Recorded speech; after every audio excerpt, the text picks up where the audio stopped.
Shinqit merupakan suku pedalaman yang sangat dikenal dan dihormati di dunia Islam. Mereka berasal dari benua Afrika, atau lebih tepatnya dari negara Mauritius. Kaum Shinqit mendiami kawasan pedalaman padang pasir, dan menjalani kehidupan yang jauh dari arus kemodernan dan teknologi. Faktor yang menyebabkan kaum Shinqit begitu dihormati, adalah kehebatan mereka dalam menuntut ilmu, sehingga menjadikannya sangat istimewa. Sistem dan tata cara pembelajaran suku ini, sangat jauh berbeda dengan sistem pembelajarannya yang terdapat di beberapa negara lain. Maka tidaklah heran, jika negara ini melahirkan para ulama yang diakui kredibilitas keilmuannya, terutama dalam kaitannya dengan Al-Quran. Secara adat istiadat di sini, adalah sebuah aib yang sangat memalukan, jika ada anak yang sudah berusia 7 tahun, tetapi masih belum hafal Al-Quran. Anak-anak di sini, mendapatkan pendidikan Al-Quran bukan hanya sejak kecil, tapi sejak masih dalam keadaan bayi, bahkan sejak masih dalam kandungan ibunya. Saat ada seorang ibu hamil, sang ibu tidak akan membuang waktunya dengan sia-sia, seperti menghabiskan waktu hanya tidur di kasur. Sang ibu akan menyibukkan diri untuk murajaah hafalan Al-Qur'annya, hingga terasa letih karenanya. Setelah bayi yang dikandungnya lahir, sekeluarga dari ibu tersebut akan murojaah bersama. Seorang anak akan murojaah kepada ayah dan ibunya, dan diwajibkan juga untuk dia murojaah di depan adiknya yang masih bayi. Ketika ibunya sedang menggendong bayi tersebut, kakaknya murojaah kepada ibunya. Kalaupun suara tangis bayi mengganggu kakaknya yang sedang murajaah, maka itulah tantangan untuk mereka. Ketika mereka sudah berusia 7 tahun ke atas, mereka akan pergi kepada masyaikh untuk belajar agama. Tidak seperti sekolah pada umumnya, yang belajar di dalam kelas. Mereka belajar di dalam tenda di tengah gurun pasir yang panas, dan di dalam tenda itulah proses belajar mengajar dilakukan. Bagi mereka, rasa ingin tahu yang tinggi pada diri mereka menjadikan sedikit ilmu, adalah nikmat dan rizki yang melimpah.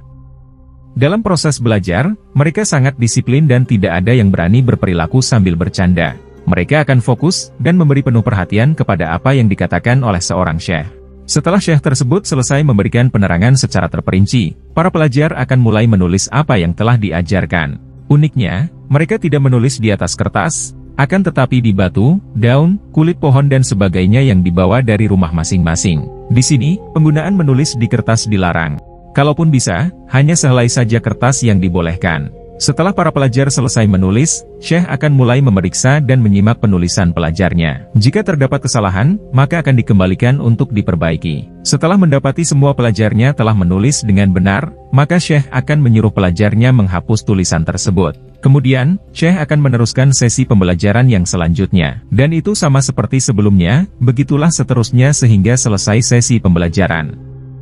Setelah pulang ke rumah, para pelajar ini akan menulis kembali apa yang telah diajarkan. Dan luar biasanya, mereka mampu untuk mengingat apa yang telah diajarkan gurunya meski tulisannya telah dihapus. Umumnya, pada usia 17 tahun mereka sudah hatam dan hafal, serta faham betul kitab-kitab klasik. Seperti Kutubut Sittah, Bulughul Maram, dan kitab-kitab klasik lainnya yang dimana, kitab-kitab ini memiliki ketebalan yang luar biasa. Mereka mampu menentukan sendiri sanad hadits syahih atau tidak, dengan hanya mendengar sesuatu hadis. Semuanya melekat di dalam isi kepala. Maka tidaklah heran, dalam usia muda, mereka sudah layak bergelar mufti dan berkemampuan mengeluarkan fatwa. Menghafal Al-Quran dan hadis, bukanlah perkara yang mudah. Belum lagi jika sudah hafal 30 juz, bisa dipastikan akan lebih sulit lagi dalam menjaganya agar hafalan tersebut tidak hilang dari memori otak. Namun itulah kehebatan suku Shinqit ini, mereka melahirkan para penghafal Al-Quran dan hadis yang berkualitas. Sehingga, menjadikannya istimewa dan dihormati di dunia Islam.